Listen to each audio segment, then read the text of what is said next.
Thank you, Nico. Thank you, the organizer. And it's very difficult to be the last speaker in such an important conference. And I'm thankful also to organizer to get the closing session for an Austro-Syrian voice. And I would like also to welcome my sisters and brothers from outside of Austria and all friends here from Austria. It's unusual to speak English language in Austria, but it will go on. The first question is Geneva 1 and 2, but I would like to formulate the question in another way. Is the Syrian conflict an international one, or is it a local one?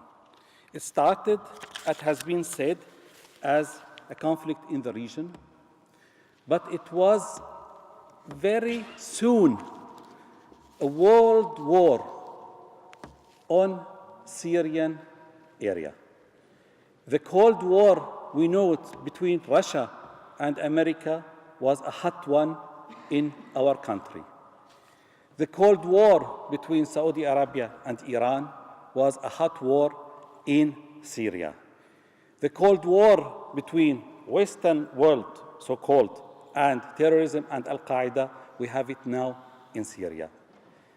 But the main problem, what we have in the West, and I'm really very sorry, and this is my complaint for the Austrian media and Austrian politicians.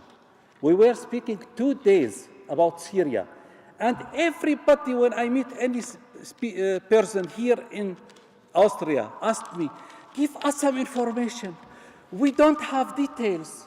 We should know more. And we have such a conference today, and there is rather no media, no politician, nobody is interested to know anything. Everybody knows everything. What is the problem in Syria? If you ask anybody today on the street, they would tell you, firstly, minority problems, Christian and Muslims. If they read more, they would tell you confessional problems between Alawi, Sunni, Shia, and Christian. And if they know even more, they tell you is a problem of chemical weapon in Syria. And you do not find any person who would tell you it is a problem of dictatorship. It is a problem of pressure against innocent people. It is a problem of lack of freedom for centuries and decades. And this is the problem that we are facing now, today here in the West. Did the international community take its responsibility somehow properly? The answer, I think, you heard from my friends, no. But yesterday, as I spoke with Mr. Cengiz Günay, the first lecture here, he told me, what should the international community do? They have done what they can. I told him, look, go back to the first months of the revolution, which was very clearly a peaceful revolution without any weapon. At the time when the FSR, the Free Syrian Armies, started to be constructed, they get inspiration and signs from the so-called Syrian friends. Arm yourself. Make an army. Organize your weapon. Mr. Daoud Oghlo also said, and Erdogan himself, I would never allow a second Hama. Hama, for all the people who does not know, in the 80s, from the father Assad. In these months, in the 80s, about between 15 and 50,000 people has been killed. Till today, there is no statistic. the opposition say till today between 40 and 50,000. The regime itself recognized about 15,000. That means we say in German a proverb, wer solche Freunde hat, braucht keine Feinde. When you have such a friends, you even do not need enemies, if those are your friends. Why did you tell them, militarize yourself? Why didn't you see it clearly? If you are going to be militarized, you will be just in yourself. This is the first question. And this is very simple to be answered. The next question, if everybody knows today that this regime made a criminal wars, no doubt about that, why is the legitimization of this regime till today?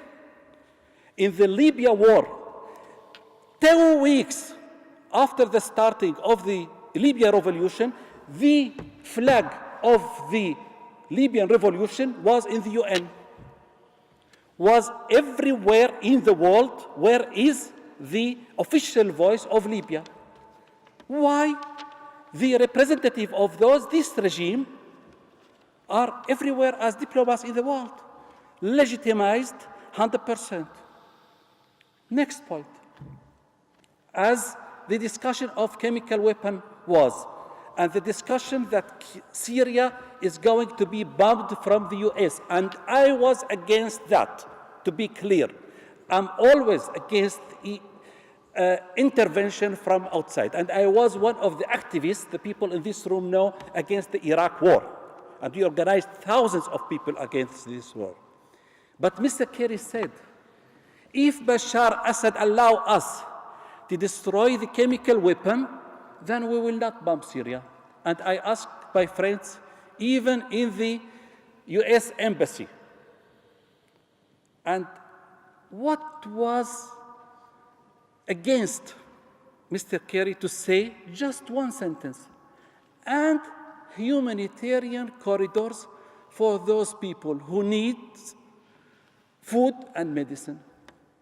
Why didn't he say just this sentence? Everybody answered, you are right. We are ashamed for that. I told them, your shame will not give the people in Syria any food and any medicine. I was not just the people in Syria were surprised. Not just the opposition in Syria were surprised. I was in one European delegation of a MISCO, European Muslim Initiative for Social Cohesion, by Mr. Abdullah Gül, the president of Turkey, on the 19th of February, 2011. And as it was my turn, I told him, Mr. President, if nothing happened internationally today against Bashar Assad, putting him under pressure to make a credible reform, there will be a great problem in Syria, and it will not be solved like Egypt and Libya and Tunisia. And if the time comes and there will be a destabilization of Syria, the first country which is going to suffer under that will be your country, Mr. President. Do you know what Mr. Gül said? He just smiled and was happy to hear a Syrian voice and told me, yes, we spoke with him and he promised to make a reform. I said, this is not enough, Mr. President. And unfortunately, I was right with that. The next thing what international community can do, even today, to have a clear connection to the Syrian society.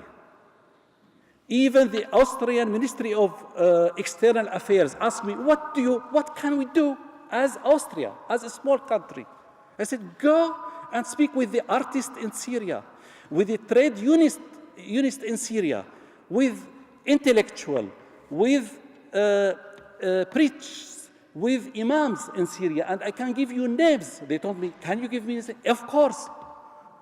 Nothing happened. That means even today, we need to have communication with the people on the ground who have and has their credibility in the ground of Syria. People like Tayyib Tizini, one professor, left-wing, even left-oriented. You can speak with him and ask him what does he think about that. That time they asked me, one of the, Mr. Lansky, he's one in the office of Mr. Ban Ki-moon today. He gave me a contact to a person who is very connected with Kofi Annan, at the time of Kofi Annan. And he asked me, what do you think about that? I said immediately to contact the wise people in Syria, and they are here, and they are still in Syria. People like Ali Firzat, he was there as an artist.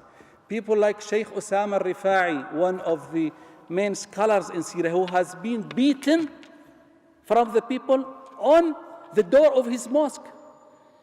6 months after the revolution, he was saying, Allah waffiq Bashar al-Assad. Allah should help Bashar al-Assad to help this country. 6 months. That means those people were the peaceful people and the people who would like to have a compromise with Bashar al-Assad, and he even refused that. Geneva. I have the papers of Geneva here, and I will not waste your time. You can take it after that and look into it. But the problem and the solution in Geneva 1 and 2 is this. We have to establish the transitional governing body who would exercise full executive powers. It could include members of the present government and the opposition and other groups, and shall be formed on the basis of mutual consent. Very beautiful. With one big problem. Everybody is speaking about government. And nobody in Syria has any problem with a government. Even the current government can rule Syria for another 2 years without any problem. The problems in Syria are the intelligence services, the mukhabarat, and their power on the military. This is the point, and this is the magic formula. What I'm giving all international communities and all people, do not go through hundreds of details. The problems in Syria are not in the first line humanitarian, and not refugees, and not chemical weapon, and not confessional war, and not Islamic terrorists, and also not minorities issues. The problem are intelligence services who have the power on the military. With a green light, you can do whatever you like, and nobody is going to question you anything. This is the problem, and I think if we try, and the international community, and this is my message from this room and these places, I brought it also to our brothers and sisters in the I'tilaf, and also to our friend Hadi al-Bahra, who is one of the negotiators there. Please do not let yourself be taken into details and details and details. This regime is the master of details. You have to pick up just this point. When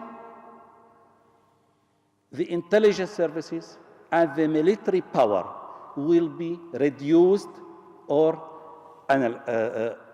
eliminated. When we solve this problem, every problem in Syria is going to be solved.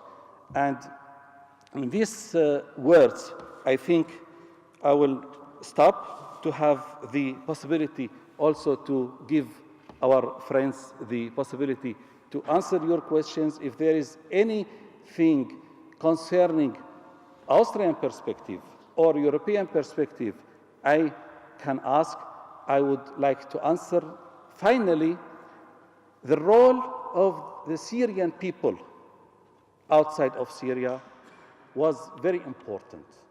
A lot of Syrian young people discovered Syria after seeing those pictures. Those pictures, what we saw today. The media in Austria say, we do not want to disturb the people. It's too hard. It's not good to show those pictures. Why was it good to show the pictures in Darfur and Rwanda and Halabja, not to speak about the criminals of the Nazis in Auschwitz and others terrible concentration lagers, concentrationslager? Why we are trying to relatively make anything that we have here a regime and here other parts who are killing each other. This is very important to realize that the problem, the main problem, is the regime without minimizing other problems. The role of the Syrian community outside of Syria is very important. My friends, and here some of them are in the room, with a gender balance, a lot of women, Syrian women, are working more harder than the men, and went to Geneva to support the human rights of the Syrian people. I hope, and I would like to be an optimistic. I would like to say, I would like to dream that maybe this international community would really think about the issue of refugees. Lebanon has today, just imagine, dear people, especially my friends from Austria, 20% of the in Lebanon territory living people are Syrian refugees, 20%. In Austria, if you tell anybody like that, they cannot imagine. We discuss about 500 Syrian refugees, and it is a world affair. And those 500 should be women, children, and Christian. Jordan today, 10% of the people living in Jordan area, 10% are Syrian refugees. In Turkey, the refugees in the camps are about 700,000, but in whole Turkey is about 1.5 million. Don't you want to give those people, if we have another year from now, those will stay there. No doubt about that. They will still there. We'll create not one Palestinian problem again, then 3 or 4 Palestinian camps in the region. And in this message, I hope and dream that somebody would go into negotiation to minimize the power of these intelligence services and to try to start with a new Syria, Syria for freedom, right, dignity, and human right, and freedom. And thank you very much for your attention.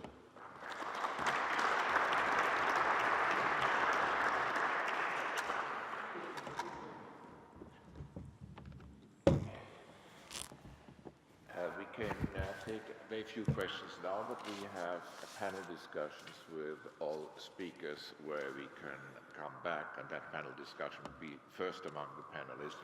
So how many people would like to ask a question to this particular presentation? And I would ask people who have not already asked many times. To follow up briefly the close of Geneva 1, which is the close period where the transitional government of consent with full executive powers.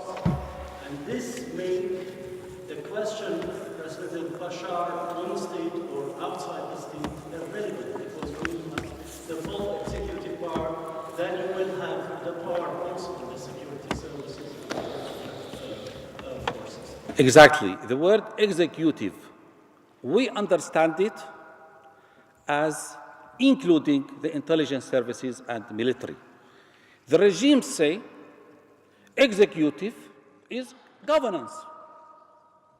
And this is the problem with those international papers. And because of that, the word dictatorship, freedom of the country, intelligence services, power of the military should be taken into consideration in such international texts. Otherwise, everybody come and say, I accept Geneva 1, no problem. I am the regime, Bashar al-Assad. I give you 7 ministries. Come and govern the country. What do you like more? You can have the economy, you can have the whatever, the industry, you can have agriculture, but let me just the intelligence services and the army. And you can govern whatever you like. And this would make a great problem. Because of that, it's very important to keep on this. Thank you, Mudar, for this important information, and to give the people, even on the international level. We say in Germany, alle kochen mit Wasser. They cook with water, everybody, even the international community. I have the feeling nobody has a plan for Syria. Many of my Syrian friends have somehow a conspiracy theory. There is people who would like to divide the Syria. Another said there is a plan to have a Shia region also in Syria. There's a lot of theories. I think myself, nobody is even know what is going on. And this gives us, if we are not unique as a opposition, no opposition in the world has its unity. If we have just the priority, this is my appeal on my friends in the oppositions, because they have much more power than myself in the opposition. The first one, to have the priorities, and the next one, to let the problem of personal matters and etiquette and this away. If we achieve those 2 points, I think a lot of our problems by the opposition against the regime would be solved. Thank you.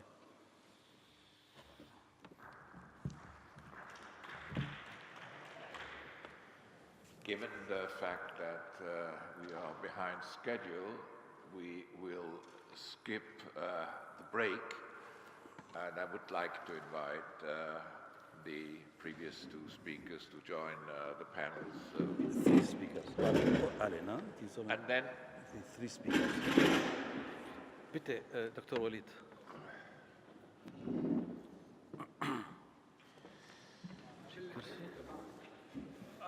مضى البريك. No break.